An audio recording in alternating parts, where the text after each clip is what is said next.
நாட்டின் பௌதீக வளர்ச்சியை போன்று சமூகத்தின் நலன் மற்றும் ஸ்திரத்தன்மை மிகவும் முக்கியம் என்றும் தேசிய பேரழிவாக மாறியுள்ள போதைப்பொருள் அச்சுறுத்தலை நாட்டிலிருந்து ஒழித்து நாட்டின் எதிர்கால சந்ததியினரை இந்த அழிவிலிருந்து மீட்டெடுக்க அனைவரும் தங்கள் பொறுப்புகளை நிறைவேற்ற வேண்டும் என்று ஜனாதிபதி அனுரகுமார திசாநாயக்க வலியுறுத்தினார். தேசிய பேரழிவாக மாறியுள்ள போதைப்பொருள் அச்சுறுத்தலை நாட்டிலிருந்து ஒழிப்பதற்காக உருவாக்கப்பட்ட முழு நாடுமே ஒன்றாக தேசிய செயற்பாட்டு சபையின் 3வது அமர்வு 3 நிகாயாக்களின் மகா சங்கத்தினர் உள்ளிட்ட மத தலைவர்களின் பங்கேற்புடன் நேற்று முற்பகல் ஜனாதிபதி அலுவலகத்தில் நடைபெற்ற போதே ஜனாதிபதி அனுரகுமார திசாநாயக்க இவ்வாறு தெரிவித்தார். நாடு முழுவதும் போதைப்பொருள் விநியோகத்தை ஒழித்தல், சோதனை நடவடிக்கைகளை விரிவுபடுத்தல், இதற்கு அடிமையானவர்களுக்கு புனர்வாழ்வு அளித்தல், போதைப்பொருள் பயன்பாட்டை தடுப்பதை நோக்கமாக கொண்ட வேலை திட்டங்களை செயற்படுத்துதல் மற்றும் போதைப்பொருட்களுக்கு எதிரான சமூகத்தை வலுப்படுத்தல் உள்ளிட்ட பன்முக அணுகுமுறையின் மூலம் நாட்டில் பரவலாக உள்ள போதைப்பொருள் அச்சுறுத்தலை ஒழிக்கும் நோக்கத்துடன் போதைப்பொருள் அற்ற நாடு மகிழ்ச்சியான நாளை என்ற தொனிப்பொருளின் கீழ் அகன்று செல் முழு நாடுமே ஒன்றாக தேசிய செயற்பாடுகள் நடைமுறைப்படுத்தப்பட்டுள்ளது.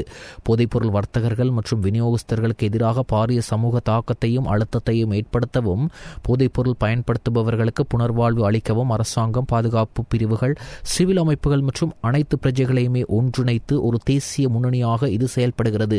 போதைப்பொருள் தொடர்பாக தற்போது இடம்பெறும் சோதனை நடவடிக்கைகள், கைதுகள் மற்றும் புனர்வாழ்வு செயல்பாட்டின் முன்னேற்றம் குறித்து இங்கு விரிவாக கலந்துரையாடப்பட்டதுடன் இதற்காக அர்ப்பணிப்புடன் செயற்படும் அனைத்து நிறுவனங்கள், அதிகாரிகள் மற்றும் பொதுமக்களுக்கு ஜனாதிபதி தனது நன்றியை தெரிவித்தார்.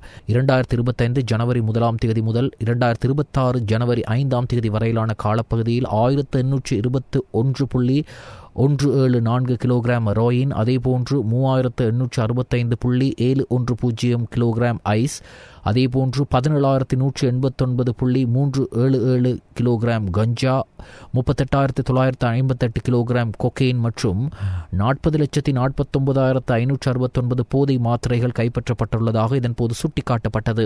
கடந்த கலந்துரையாடல்களின் தீர்மானங்களின்படி கைப்பற்றப்பட்ட போதைப் பொருட்களை உடனடியாக அளிப்பது தொடர்பான புதிய சட்டங்களை வகுப்பதற்கான பணிகளின் முன்னேற்றம் குறித்து குழுவின் கவனத்திற்கு கொண்டுவரப்பட்டதுடன் அந்த நடவடிக்கைகளை விரைவுபடுத்துமாறு ஜனாதிபதி சம்பந்தப்பட்ட பிரிவினருக்கு அறிவுறுத்தினார். தற்போது கைப்பற்றப்பட்டுள்ள போதைப் பொருட்களை அளிப்பது தொடர்பான முன்னேற்றம் குறித்தும் கலந்துரையாடப்பட்டது. போதைக்கு அடிமையானவர்களின் சமூக தகவல்களை கண்டறிவதன் அவசியம் மற்றும் அது தொடர்பான தரவுகளை சேகரிக்க கணக்கெடுப்பை நடத்துவது குறித்தும் இங்கு கலந்துரையாடப்பட்டது. இந்த தேசிய வேலை திட்டத்தை பரவலாக செயற்படுத்துவதற்காக கல்வி நிறுவனங்கள், அரசு நிறுவனங்கள், தன்னார்வ தொண்டு நிறுவனங்கள் மற்றும் கலைத்துறையில் செயற்படும் அமைப்புகள் உட்பட அனைத்து தரப்பினரையும் ஒருங்கிணைக்கும் ஒரு வலுவான செயல்முறையை உருவாக்குவது தொடர்பிலும் கலந்துரையாடப்பட்டது. மேலும் கிராமத்திற்கும் மத வழிபாட்டு தலங்களுக்கும் இடையிலான தொடர்பை பயன்படுத்தி மத தலைவர்களின் பங்கேற்புடன் பொது விழிப்புணர்வு திட்டங்களை செயற்படுத்துவது குறித்து இதன்போது கலந்துரையாடப்பட்டது. மல்வத்து தரப்பின் அனுநாயக்கர் வணக்கத்திற்குரிய நியாங்கொட விஜயதசசிரி, அதேபோன்று அஸ்கிரி தரப்பின் அனுநாயக்கர் வணக்கத்திற்குரிய நாரம்பனாவே ஆனந்த, அதேபோன்று ராமண்ய மகாநிகாயாவின் அனுநாயக்க வணக்கத்திற்குரிய வலேபொட குணசிரி, அதேபோன்று வணக்கத்திற்குரிய குப்பியாவத்த போதானந்த ஆகிய தேரர்கள் உள்ளிட்ட மகா சங்கத்தினர் மற்றும் அருட்தந்தை நிஷாந்த பெர்னாண்டோ, ஸ்ரீ வேலு சுரேஷ் சர்மா குருக்கள், முத்துசாமி அழகேசன் குருக்கள், ஷேக் முகமது அர்க்கம் நுராமிக் மௌலவி உட்பட மத தலைவர்கள், பொதுமக்கள் பாதுகாப்பு மற்றும் பாராளுமன்ற அலுவலர்கள் அமைச்சர் ஆனந்த விஜயபால, ஜனாதிபதியின் செயலாளர் கலாநிதி நந்திக சனத் குமாரநாயக்க, ஜனாதிபதியின் சிரேஷ்ட மேலதிக செயலாளர் ரொஷான் கமகே, பாதுகாப்பு அமைச்சின் செயலாளர் ஓய்வு பெற்ற air vice marshal Sampath Thuyyakontha ஆகியோர் உட்பட பலர் இந்நிகழ்வில் கலந்து கொண்டனர். தித்வா புயலால் ஏற்பட்ட வெள்ளம் மற்றும் மண் சரிவினால் 6056 வீடுகள் முழுமையாக சேதமடைந்துள்ளன. ஆனால் இவற்றுக்கு மேலதிகமாக மேலும் 25,000 வீடுகளை நிர்மாணிக்க வேண்டிய தேவை இனங்காணப்பட்டுள்ளது. விரைவில் அரசாங்கம் அதற்குரிய நடவடிக்கைகளை முன்னெடுக்கும் என அமைச்சரவை பேச்சாளர் அமைச்சர் நலிந்த ஜெயதிச தெரிவித்தார். அத்தோடு இயற்கை அனர்த்தங்களால் பாதிக்கப்பட்ட மக்களுக்காக அறிவிக்கப்பட்ட 25,000 ரூபாய் மற்றும் 50,000 ரூபாய் கொடுப்பனவுகள் முழுமையாக வழங்கப்பட்ட பின்னர் ஏனைய கொடுப்பனவுகளை வழங்கும் பணிகள் ஆரம்பிக்கப்படும் என்றும் அவர் குறிப்பிட்டார். கொழும்பில் உள்ள அரசாங்க தகவல் திணைக்களத்தில் நேற்று செவ்வாய்க்கிழமை இடம்பெற்ற வாராந்த அமைச்சரவை தீர்மானங்களை அறிவிக்கும் மாநாட்டிலேயே அவர் இதனை குறிப்பிட்டார். தித்வா புயலை தொடர்ந்து அறிவிக்கப்பட்ட 25,000 ரூபாய் கொடுப்பனவை பெறுவதற்கு 4,52,658 வீட்டு அலகுகள் இனங்காணப்பட்டன. அவற்றில் 4,15,818 வீட்டு அலகுகளுக்கு 25,000 ரூபாய் கொடுப்பனவு வழங்கப்பட்டுள்ளது. களுத்துறை, அம்மந்தோட்ட, கண்டி, யாழ்ப்பாணம், மொனராகல மாவட்டங்களில் 100% இக்கொடுப்பனவுகள் வழங்கப்பட்டுள்ளன. ஏனைய மாவட்டங்கள் மாவட்டங்களிலும் விரைவில் நிறைவு செய்யப்படும். இதேவேளை 50,000 ரூபாய் கொடுப்பனவுக்கு 1,46,475 விண்ணப்பங்கள் கிடைத்துள்ளன. அவற்றில் 92,692 குடும்பங்களுக்கு இதுவரையில் கொடுப்பனவுகள் வழங்கப்பட்டுள்ளன. மேலும் பாதிக்கப்பட்ட பாடசாலை மாணவர்களுக்காக அறிவிக்கப்பட்ட 15,000 ரூபாய் கொடுப்பனவுக்கு 2,541 விண்ணப்பங்கள் கிடைத்துள்ளன. அவற்றில் 1,13,581 விண்ணப்பதாரிகளுக்கு கொடுப்பனவுகள் வழங்கப்பட்டுள்ளன என தெரிவித்தார். தற்போதைய அரசாங்கத்தின் கல்வி சீர்திருத்தங்கள் பிள்ளைகளின் மனதிற்கு பொருத்தமற்ற பல விடயங்களையும் பாட அழகு தொகுதிகளில் பல்வேறு பிழைகளை கொண்டு காணப்படுவது மற்றும் இது தொடர்பான சரியான நடவடிக்கை எடுக்காமை உள்ளிட்ட விடயங்களை கருத்தில் கொண்டு கல்வி அமைச்சர் அரணி அமரசூரியவுக்கு எதிராக எதிர்க்கட்சியால் கொண்டுவரப்பட்டுள்ள நம்பிக்கையில்லா பிரேரணைக்கு கையொப்பங்களை திரட்டும் நடவடிக்கை எதிர்க்கட்சித் தலைவர் சஜித் பிரேமதாச தலைமையில் இன்று பாராளுமன்றத்தில் அமைந்து காணப்படும் எதிர்க்கட்சித் தலைவர் அலுவலகத்தில் ஆரம்பமானது. இந்த நம்பிக்கையில்லா பிரேரணையில் எதிர்க்கட்சித் தலைவர் சஜித் பிரேமதாச முதலில் கையெழுத்திட்டார்.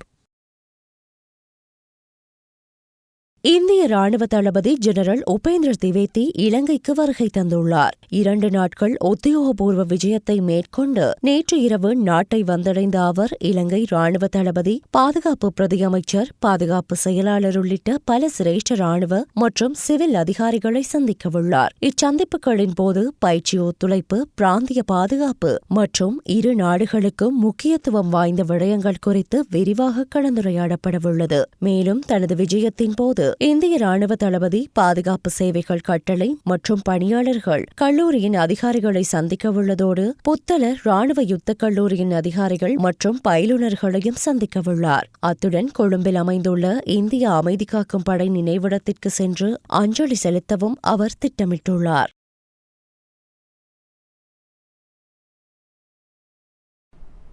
பிரதமர் மற்றும் அமைச்சர்களுக்கிடையில் முரண்பாட்டை ஏற்படுத்தி அரசாங்கத்தை பிளவுபடுத்த எதிர்க்கட்சியினர் முயற்சிக்கின்றார்கள். எதிர்க்கட்சியின் குறுகிய நோக்கம் எக்காலமும் வெற்றி பெறாது என கடற்றொழில் நீரியல் வள அமைச்சர் ராமலிங்கம் சந்திரசேகர் தெரிவித்தார்.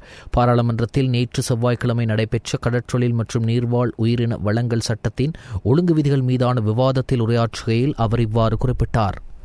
எங்களுடைய பாராளுமன்ற உறுப்பினர்களை, எங்களுடைய அமைச்சர்மார்களை, விசேடமாக எங்களுடைய பிரதமரையும் கூட தனியாக பிரித்தெடுத்து அவர் மீதான அவதூறுகளை அள்ளி வீசுகின்ற ஒரு கேவலமான கேடுகட்ட நிலைமையில் இருக்கின்ற இந்த நாட்டின் 152% இருப்பவர்கள் பெண்களாகவும் அந்த பெண்களை கூட இழிவுபடுத்துகின்ற அளவுக்கான ஒரு எதிர்க்கட்சியினுடைய கருத்துக்களாகவே இந்த கருத்துக்கள் காணக்கூடியதாக இருக்கின்றது. ஏனென்றால் எங்களுக்கு எல்லோருக்குமே தெரியும், இன்றைக்கு நாங்கள் இந்த கல்வி முறையில் மாற்றங்கள் ஏற்படுத்தப்பட வேண்டும். கல்வி என்பது இன்றைக்கு 48 லட்சத்துக்கும் அதிகமான மாணவர்கள் இருக்கின்ற ஒரு பரம்பரை இருக்கின்ற ஒரு பெரிய ஒரு நிலைமை. அந்த நிலைமைகளுக்கு அந்த மாணவர் சமூகத்துக்கு தலைவியாக இருப்பவர் இன்றைக்கு எங்களுடைய பிரதமர் அரணி அமரசூரிய அவர்கள். அதனால் விசேடமாக இன்றைக்கு எல்லோருக்குமே தெரியும், இந்த பெற்றோர்கள் மத்தியில் சந்தேகங்களை ஏற்படுத்துவது எப்படி, அவர்கள் மத்தியில் சந்தேகங்களை ஏற்படுத்தி, பிள்ளைகள் மத்தியில் சந்தேகங்கள் ஏற்படுத்தி இந்த கல்வியில் இருக்கின்ற நம்பிக்கை சிதைக்கின்ற நடவடிக்கையை இன்றைக்கு எதிர்க்கட்சியினர் செய்து வருகின்றார்கள். அதனால் விசேடமாக நாங்கள் சொல்லுகின்றோம், நீங்கள் தனித்தனியாக எங்களை பிரித்து எங்களுடைய அமைச்சர்மார்களை, எங்களுடைய பிரதமரை, எங்களுடைய உறுப்பினர்களை அன்னைக்கு தனித்தனியாக பிரித்து தாக்கலாம் என்று நினைத்தால் அது ஒரு போதும் ஈடேறாது என்பதை இந்த எதிர்க்கட்சியினருக்கு நாங்கள் சொல்லிக்கொள்ள விரும்புகிறோம். தனித்தனியாக நீங்கள் பிரிக்க முனைகின்ற பொழுது நாங்கள் மேலும் மேலும் ஒன்றாக இருக்கின்ற கட்சி, தொடர்ச்சியாக ஒன்றாக ஒரு அணியில் நின்றிருக்கின்ற கட்சி, ஒரு குடும்பத்தை சார்ந்தவர்களாக நாங்கள் எங்களை பாதுகாத்துக் கொள்வதற்கு, எங்களுடைய உறுப்பினர்களை பாதுகாத்துக் கொள்வதற்கு, எங்களுடைய பிரதமரை பாதுகாத்துக் கொள்வதற்கு, எங்களுடைய ஜனாதிபதியை பாதுகாத்துக் கொள்வதற்கு ஏதுவான நடவடிக்கைகளை ஓர் அரணாக இருந்து செயல்படுவோம் என்று கூறிக்கொண்டு விடைபெறுகின்றனர். எரிபொருள் விலை அதிகரிப்பானது பேருந்து கட்டணத்தில் தாக்கம் செலுத்தாது. பேருந்து கட்டணத்தில் எவ்வித திருத்தங்களும் மேற்கொள்ளப்படவில்லை என இலங்கை தனியார் பேருந்து உரிமையாளர் சங்கத்தின் தலைவர் கெமுனு விஜயரத்ன தெரிவித்தார். கொழும்பில் நேற்று இடம்பெற்ற ஊடகவியலாளர் மாநாட்டில் இதனை தெரிவித்த அவர் மேலும் குறிப்பிடுகையில், டீசல் விலை 2 ரூபாவால் அதிகரிக்கப்பட்டுள்ளது. 5 தொடக்கம் 10 ரூபாவால் டீசல் விலை அதிகரிக்கப்பட்டாலும் அது பேருந்து கட்டணத்தில் தாக்கம் செலுத்தாது. விலை சூத்திரத்திற்கமைய பஸ் கட்டணம் அதிகரிக்கப்பட மாட்டாது. பேருந்து கட்டணங்களில் எவ்வித திருத்தமும் இல்லை. நடைமுறையில் உள்ள விலை சூத்திரத்திற்கமைய டீசல் விலை 10 ரூபாவால் அதிகரிக்கப்பட்டாலும் பேருந்து கட்டணத்தை அதிகரிப்பதற்கான கோரிக்கையை முன்வைப்பதற்கான நடைமுறை அல்லது சட்ட ரீதியான இயலுமை எமக்கு இல்லை என அவர் அறிவித்தார். முழு கல்வி மறுசீரமைப்பு திட்டத்திலும் பாரிய தவறுகள் இடம்பெற்றிருந்தால் கல்வி அமைச்சரின் பதவி விலகல் குறித்து அவதானம் செலுத்தலாம். ஏற்பட்டுள்ள சிறிய தவறுக்காக கல்வி அமைச்சரை பதவி விலகுமாறு வலியுறுத்த முடியாது. அவர் பதவி விலக வேண்டிய தேவையும் இல்லை என்று அமைச்சரவை பேச்சாளர் அமைச்சர் நலிந்த ஜெயதிச தெரிவித்தார். கொழும்பில் உள்ள அரசாங்க தகவல் திணைக்களத்தில் நேற்று செவ்வாய்க்கிழமை இடம்பெற்ற வாராந்த அமைச்சரவை தீர்மானங்களை அறிவிக்கும் ஊடகவியலாளர் மாநாட்டில் அவர் இதனை தெரிவித்தார். அவர் மேலும் குறிப்பிடுகையில் கல்வி மறுசீரமைப்புகள் முன்னெடுக்கப்பட வேண்டும் என்பது அனைவராலும் ஏற்றுக்கொள்ளப்பட்டுள்ளது. இது ஒரு இரவில் தீர்மானிக்கப்பட்ட விடயமும் அல்ல. எமது கல்வி பிரகடனத்திலும் கல்வி மறுசீரமைப்புகளுக்கு பாரிய இடம் ஒதுக்கப்பட்டுள்ளது. பரந்துபட்ட கலந்தாலோசனைகளின் அடிப்படையிலேயே இந்த தீர்மானம் எடுக்கப்பட்டுள்ளது என்றார். ஜனாதிபதி அனுரகுமார திசாநாயக்க அரசியலமைப்பின் கீழ் அவருக்கு உரித்தாக்கப்பட்டுள்ள அதிகாரங்களுக்கு அமைய கணக்காய்வாளர் பதவி குறித்து தீர்மானிக்கும் தீர்க்கமான முடிவை அறிவிப்பார். இராணுவ அதிகாரியாக சேவையாற்றியவர் கணக்காய்வாளராக பதவி வகிக்க முடியாது என எங்கும் கூறப்படவில்லை என அமைச்சரவை பேச்சாளர் அமைச்சர் நலிந்த ஜெயதிச தெரிவித்தார்.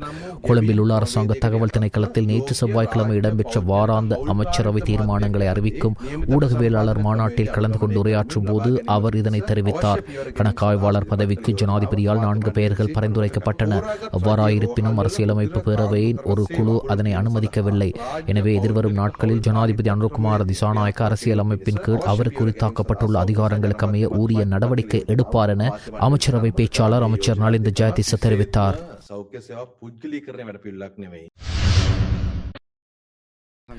மாகாண சபை தேர்தலை எந்த தேர்தல் முறைமையின் கீழ் நடத்த வேண்டும் என்று ஆராய்ந்து விதப்புரைகளை முன்வைப்பதற்கு 12 பேரை உள்ளடக்கிய வகையில் விசேட செயற்குழுவை நியமிக்கும் யோசனையை ஆளும் தரப்பின் பிரதம கொறடாவான நலிந்த ஜெயதிச நேற்று சபையில் முன்வைத்தார்.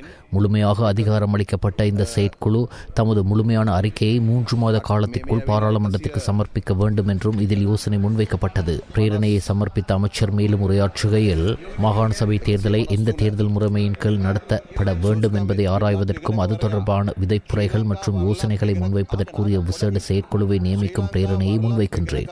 1988 ஆண்டின் 2ஆம் விளக்க மாகாண சபை தேர்தல்கள் சட்ட திருத்தம் செய்து தற்போது வழக்கில் உள்ள 2017 ஆண்டின் 17ஆம் விளக்க சட்டத்தின் ஊடாக அறிமுகப்படுத்தப்பட்ட கலப்பு தேர்தல் முறைமைக்கமைய தொகுதி எல்லை நிர்ணய முறைமை இதுவரையில் நிறைவுபடுத்தாத காரணத்தால் சகல மாகாண சபைகள் மக்கள் பிரதிநிதிகள் இல்லாமல் இயங்குகின்றன என தெரிவித்தார்.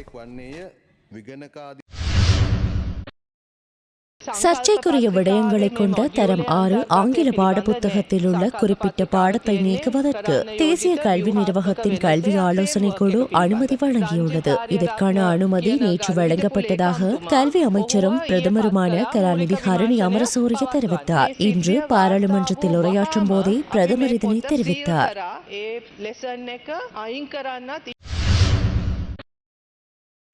எதிர்க்கட்சியில் இருக்கும் போது சண்டியர்களாக செயற்பட்டவர்கள் அரசாங்கத்திற்கு வந்ததும் நொண்டியர்களாக மாறிவிட்டனர். புதிய கல்வி மறுசீரமைப்பு குளறுபடியில் பிரதமருக்கு தண்டனை வழங்க வேண்டும் அல்லது அவர் பதவி விலக வேண்டும் என புதிய ஜனநாயக முன்னணி பதுளை மாவட்ட பாராளுமன்ற உறுப்பினர் சாமர சம்பத் தெரிவித்தார். பாராளுமன்றத்தில் நேற்று செவ்வாய்க்கிழமை நடைபெற்ற கடற்றொழில் மற்றும் நீர்வாழ் உயிரின வளங்கள் சட்டத்தின் ஒழுங்கு விதிகள் மீதான விவாதத்தில் உரையாற்றுகையிலேயே அவர் இவ்வாறு குறிப்பிட்டார்.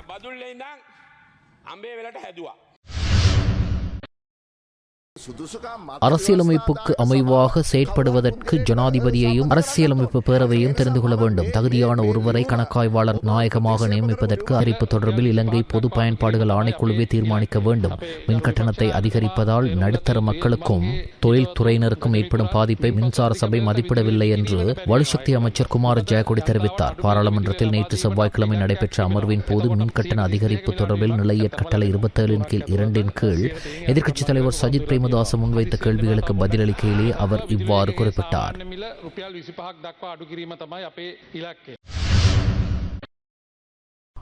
பாடசாலை ஆரம்பிக்கப்பட்டுள்ள போதும் 6ஆம் தர மாணவர்களுக்கு கற்பிப்பதற்கு ஆசிரியர்களுக்கு பாடத்தொகுதியும் இல்லை, ஆசிரியர் வழிகாட்டல் நூலும் இல்லை. 3 லட்சம் மாணவர்களுக்கு கற்பிப்பதற்கு இன்று ஒன்றும் இல்லாமல் இருக்கிறது. அரசாங்கத்தின் ஒரு வருட குழப்பம் நாட்டில் இருக்கும் 10,047 பாடசாலைகளில் அரங்கேற்றப்பட்டு வருகிறது என எதிர்க்கட்சி உறுப்பினர் ரோஹிணி குமாரி கவிரத்ன தெரிவித்தார். பாராளுமன்றத்தில் நேற்று செவ்வாய்க்கிழமை இடம்பெற்ற கடற்றொழில் நீர்வாழ் உயிரின வளங்கள் சட்டத்தின் கீழ் ஒழுங்கு விதிகள் மீதான விவாதத்தில் கலந்து கொண்டு உரையாற்றுகையில் அவர் இவ்வாறு குறிப்பிட்டார். தொல்பொருள் அடையாளம் வரலாறு கொண்ட இந்து ஆலயங்கள் தேவாலயங்கள் இடித்து அழிக்கப்படலாம் என்றால் ஏன் சட்டவிரோதமாக அமைக்கப்பட்ட தையிட்டி புத்த விகாரை இடிக்கப்படக்கூடாது? பௌத்த பிக்குகள் கன்னத்தில் அறையும் போது அமைதியாக வாங்கிக் கொள்ளும் போலீசாருக்கு இந்து குருமார் என்றால் இளக்காரமா என கேட்கிறோம் என தமிழரசு கட்சி பாராளுமன்ற உறுப்பினர் எஸ் ஸ்ரீதரன் தெரிவித்தார். பாராளுமன்றத்தில் நேற்று செவ்வாய்க்கிழமை இடம்பெற்ற பொதுமக்கள் பாதுகாப்பு சட்டத்தின் கீழ் ஒழுங்கு விதிகள் மீதான விவாதத்தில் கலந்து கொண்டு உரையாற்றுகையில் அவர் இவ்வாறு குறிப்பிட்டார். எவ்வாறு உங்களுக்குள் இந்த இன ஒற்றுமை? ஆகவே உங்களிடம் முதல் நல்ல மனங்களை மாற்றுங்கள். சிங்கள மக்களுக்கு உள்ளதை சொல்லுங்கள். மக்கள் புரிந்து கொள்ளக்கூடிய வகையில் உங்களுடைய ஆட்சி நேர்மையானதாக கண்ணியம் மிக்கதாக இருக்க வேண்டும் என்றால் முதலிலே எங்கள் யாழ்ப்பாணம் வித்தியாசமாக இருக்கிறது, அங்கெல்லாம் வித்தியாசமானது என்று உங்களுடைய அமைச்சர்கள் உங்களுடைய பிரதிநிதிகள் பேசுகிறார்கள். வித்தியாசம் என்ன? உங்களுடைய அடக்குமுறை என்கிற வித்தியாசம் இப்பொழுதும் அங்கே இருக்கிறது. வடக்கு கிழக்கிலே இராணுவம் குவிக்கப்பட்டிருக்கிறது.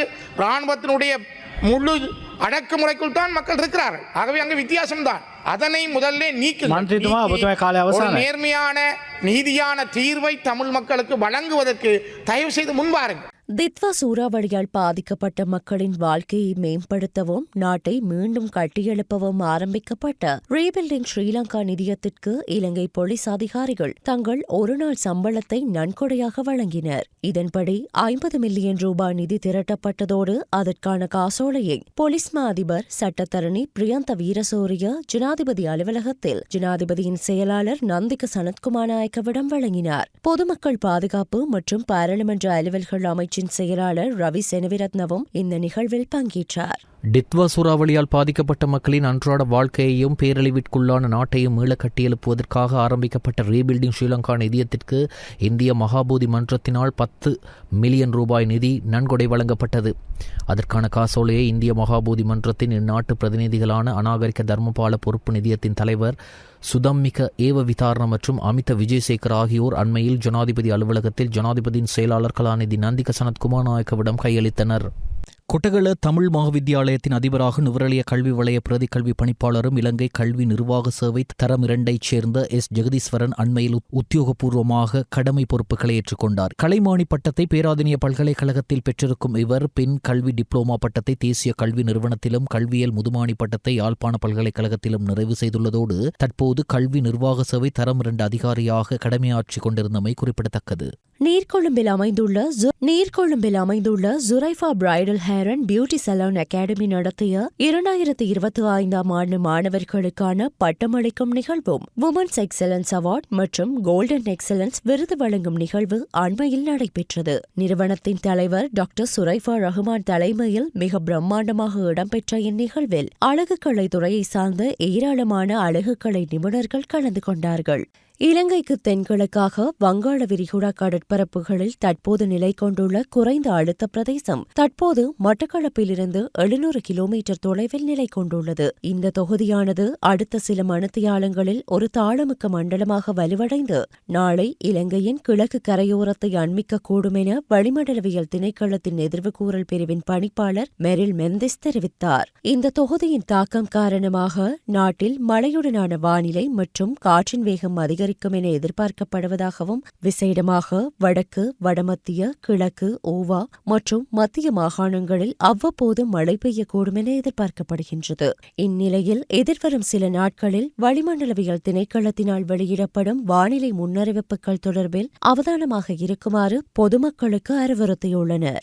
வெனிசுலா மீது நேற்று முன்தினம் திடீர் தாக்குதல் நடத்திய அமெரிக்கா அந்நாட்டு அதிபர் நிக்கோலஸ் மதுரோ மற்றும் அவரது மனைவியை சிறைப்பிடித்து அமெரிக்கா அழைத்து வந்தது. வெனிசுலா எண்ணெய் இருப்பை இனி அமெரிக்க நிறுவனங்களை நிர்வகிக்கும் என்றும் அமெரிக்காவுக்கு சாதகமான அரசு அமையும் வரை அங்கு அமெரிக்க ராணுவம் தங்கியிருக்கும் என்றும் ட்ரம்ப் அறிவித்தார். இதற்கிடையே வெனிசுலா உச்சநீதிமன்ற உத்தரவுப்படி துணை ஜனாதிபதி டெல்சி ராட்ரிக்ஸ் அந்நாட்டின் இடைக்கால ஜனாதிபதியாக பொறுப்பேற்றார். அமெரிக்காவுடன் ஒத்துழைக்கவில்லை என்றால் மதுரோவுக்கு நேர்ந்ததை விட மோசமான முடிவு டெல்சிக்கு ஏற்படும் என எச்சரித்த ட்ரம்ப் மீண்டும் ராணுவ தாக்குதல் நடத்த உத்தரவிட தயங்க மாட்டேன் என்று மிரட்டல் விடுத்தார். இதற்கிடையே இந்த எச்சரிக்கைகளுக்கு பதிலளித்த டெல்சி வெனிசுலா தனது இயற்கை வளங்களை பாதுகாக்கும் என்று தெரிவித்தார். இருப்பினும் அமெரிக்காவுடன் இணைந்து வளர்ச்சி திட்டங்களில் பணியாற்ற தயாராக இருப்பதாகவும் இரு நாடுகளுக்கும் இடையே கண்ணியமான உறவை ஏற்படுத்த முன்னுரிமை அளிக்கப்படும் என்றும் கூறியிருந்தார். நிலைமை இப்படி இருக்க வெனிசுலாவின் எதிர்க்கட்சித் தலைவரும் எழுத்தாளரும் 2025 ஆண்டின் அமைதிக்கான நோபல் பரிசு வென்றவருமான மரியா கொரினோ மச்சோடோ தனது விருதை அமெரிக்க அதிபர் டொனால்ட் ட்ரம்புக்கு அர்ப்பணிக்கப் போவதாக தெரிவித்துள்ளார். வெனிசுலா அதிபர் மதுரோவை பிடிப்பதற்காக ஜனவரி 3 அமெரிக்கா நடத்திய தாக்குதலை பாராட்டிய மச்சோடோ, நீதி சர்வாதிகாரத்தை வென்ற நாள் இது. இந்த சாதனையை செய்த ட்ரம்புக்கு எனது நோபல் பரிசை அர்ப்பணிக்கிறேன். அவருடன் இதை பகிர்ந்து கொள்ள விரும்புகிறேன் என்று தெரிவித்துள்ளார். மதுரோவின் வீழ்ச்சிக்கு பிறகு தான் ஆட்சியை கைப்பற்றலாம் என மச்சோடோ எதிர்பார்த்தார். ஆனால் ட்ரம்ப் அவருக்கு ஆதரவளிக்க மறுத்துவிட்டார். பேட்டியொன்றில் பேசிய ட்ரம்ப், மச்சோடோவுக்கு வெனிசுலா நாட்டுக்குள் போதிய மரியாதையோ ஆதரவோ இல்லை என்று வெளிப்படையாக கூறி மச்சாடோவை ஓரங்கட்டியுள்ளார். இந்தியா, பாகிஸ்தான் உட்பட 6 போர்களை நிறுத்தியதற்காக தனக்கே அமைதிக்கான நோபல் பரிசு வழங்க வேண்டும் என கூறி வந்த ட்ரம்ப் தற்போது அவரை ஓரங்கட்ட காரணம் என வாஷிங்டன் போஸ்ட் செய்தி வெளியிட்டது. ஆனால் மச்சாடோவுக்கு நோபல் பரிசு வழங்கப்பட்டதற்கும் அவரை புறக்கணித்ததற்கும் எந்த தொடர்பும் இல்லை என்று ட்ரம்ப் கூறியுள்ளார். அதே சமயம் மச்சாடோ நோபல் பரிசு வென்றிருக்கவே கூடாது என்றும் ட்ரம்ப் தெரிவித்துள்ளார். இந்தோனேஷியாவின் வடக்கு சுலவேசி மாகாணத்தில் கனமழையால் ஏற்பட்ட திடீர் வெள்ளத்தில் சிக்கி 16 பேர் உயிரிழந்துள்ளனர். இதுகுறித்து தேசிய பேரிடர் மேலாண்மை அமைப்பின் செய்தி தொடர்பாளர் அப்துல் முஹாரி தெரிவிக்கையில், பல நாட்களாக பெய்த பருவமழையால் வெள்ளப்பெருக்கு ஏற்பட்டு திங்கட்கிழமை அதிகாலை ஆறுகளின் கரைகள் உடைந்தன. சேறு, பாறைகள் இடிபாடுடன் வெள்ள நீரால் மக்கள் அடித்து செல்லப்பட்டனர். சியாவ் தகுலன்டாங், பியாரோ மாவட்டத்தில் ஏராளமான கிராமங்கள் மூழ்கின. இந்த சம்பவங்களில் 16 பேர் உயிரிழந்துள்ளதுடன் 148 பேரை காணவில்லை. அவசர மீட்புப் படையினர், போலீசார் மற்றும் ராணுவத்தின் உதவியுடன் மீட்புப் பணிகளில் ஈடுபட்டு வருகின்றனர் என குறிப்பிட்டுள்ளார். ஈரானில் இடம்பெற்று வரும் தொடர் போராட்டங்கள் காரணமாக இதுவரை 36 பேர் உயிரிழந்துள்ளதாக அறிவிக்கப்பட்டுள்ளது. குறித்த போராட்டத்தில் 34 பொதுமக்களும் 2 பாதுகாப்பு படையினரும் உயிரிழந்துள்ளதாக உறுதிப்படுத்தப்பட்டுள்ளது. பொருளாதார நெருக்கடியால் தூண்டப்பட்டு 31 மாகாணங்களில் இடம்பெற்று வரும் குறித்த போராட்டங்களால் இதுவரை 60 பேர் வரையில் படுகாயம் அடைந்துள்ளதாகவும் 2076 பேர் கைது செய்யப்பட்டுள்ளதாகவும் அறிவிக்கப்பட்டுள்ளது. அமெரிக்க டாலருக்கு நிகரான ரியாலின் பெறுமதி 40% சரிந்துள்ளதைத் தொடர்ந்து பொருளாதார நெருக்கடி ஏற்பட்டுள்ளது. இதன் விளைவாகவே தொடர் போராட்டங்கள் முன்னெடுக்கப்பட்டு வருகின்றமை குறிப்பிடத்தக்கது. இலங்கை மற்றும் பாகிஸ்தான் கிரிக்கெட் அணிகளுக்கு இடையிலான 3 போட்டிகள் கொண்ட இருதரப்பு சர்வதேச 20-20 கிரிக்கெட் தொடர் இன்று ஆரம்பமாகிறது. இப்போட்டித் தொடரின் 3 போட்டிகளுமே தம்புள்ள ரங்கேரி சர்வதேச கிரிக்கெட் மைதானத்தில் நடைபெறவுள்ளதுடன் 3 போட்டிகளும் இரவு போட்டியாக மின்னொலியில் இரவு 7 மணிக்கு ஆரம்பிப்பதற்கு ஏற்பாடாகியுள்ளது. 2வது போட்டி 9ஆம் தேதி அன்றும் 3வது போட்டி 11ஆம் தேதி அன்றும் விளையாடப்பட உள்ளன. இலங்கை மற்றும் பாகிஸ்தான் அணிகளுக்கு இடையிலான சர்வதேச 20-20 போட்டிகளில் 27 தடவைகள் ஒன்றை எதிர்த்தாடியுள்ளன. இதில் பாகிஸ்தான் 16 தடவைகள் வென்று இலங்கையை பின்னுக்கு தள்ளியுள்ளது. இலங்கை 11 போட்டிகளில் வென்றுள்ளது. இந்த சகல போட்டிகளையும் எமது சகோதர தொலைக்காட்சியான சியத் டிவியினூடாக நேரடியாக பார்க்கலாம்.